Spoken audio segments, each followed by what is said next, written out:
निष्काम का क्या अर्थ है? निष्काम से पहले सकाम समझ लें आप। सकाम का क्या अर्थ है? कामना सहित, कामना सहित, वेयर डिजायर इज प्रेजेंट। जैसे आप सकाम, हाँ करेक्ट, सकाम भक्ति कहते हैं।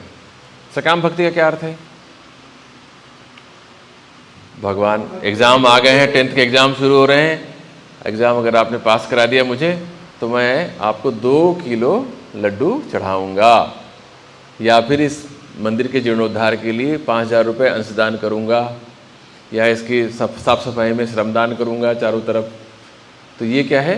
सकाम भक्ति है। निष्काम भक्ति में आप मंदिर जाएंगे तो वहाँ कुछ मांग ही ना पाएंगे, कुछ मांग ही नहीं पाएंगे, बस आपका होना ही काफ़ी है, भक्ति बनी रहे, बस प्रीति मेरी ऐसी बनी रहे, हमेशा ऐसे झुका रहूँ आपके चरणों पे, कभी ऐसे तन के ना खड़ा हो जाऊँ, है ना, ऐसे झुका रहूँ हमेशा, यही कामना रहेगी। ये निष्काम भक्ति है।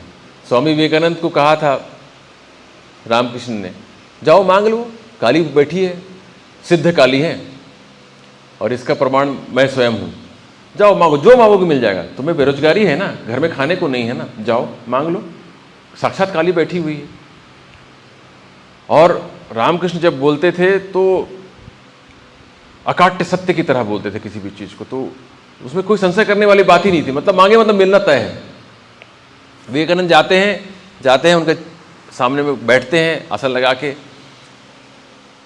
मांगने के लिए कोई शब्द निकलते नहीं, ना भीतर मन में कोई शब्द उठते हैं कि क्या मांगूं।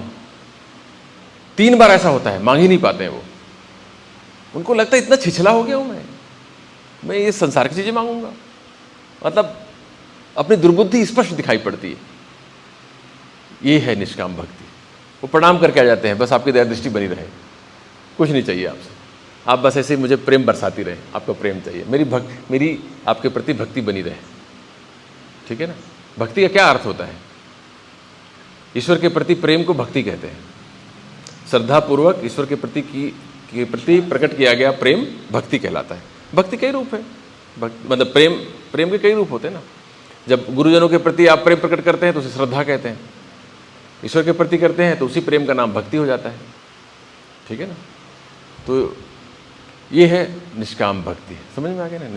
निष्काम सेवा, निष्काम कर्म का मतलब हो गया, जैसे मैं आप इलाज कर रहा हूँ मरीज का, उस समय मेरे दिमाग में से कितना पैसा मिलेगा, कितना धन मिलेगा, इसका भाव नहीं है, केवल ट्रीटमेंट पे ध्यान है मेरा, इसका इलाज अच्छे से हो जाए, ये स्वस्थ हो जाए और खुश होके जाए यहाँ से, अगर ये ध्यान में है मेरे, तब ये निष्काम कर्म हो गया ये, ठीक है ना।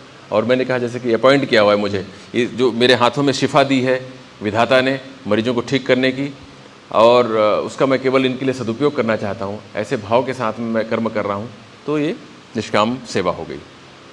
किसी भी व्यवसाय में आप हैं, किसी भी व्यवसाय में आप हैं, है ना, ये भाव के साथ करेंगे। जैसे गृहिणी है, गृहिणी को भी अगर घर में उसको बस कितना पता है कि मैं अपने परिवार के लोगों की सेवा कर रही हूँ, उनका अवसर मिला है, विधाता ने मुझे इस कर्म के लिए नियुक्त किया है, इतना भाव रहे, और इनको भोजन कराते हुए मैं विधाता को ही भोजन करा रही हूँ, उसको भोग लगा रही हूँ, ऐसा भाव रहे। बच्चे को खिलाते समय विधाता को ही भोग लगा रही हूँ, जैसे माता यशोदा खिला रही हैं कृष्ण को, तो वो उसी भाव से खिला रही हैं कि विष्णु जी को ही खिला रही हूँ, है ना। तो ये भाव के साथ करेंगे तो वो निष्काम कर्म हो गया। ठीक, चलिए।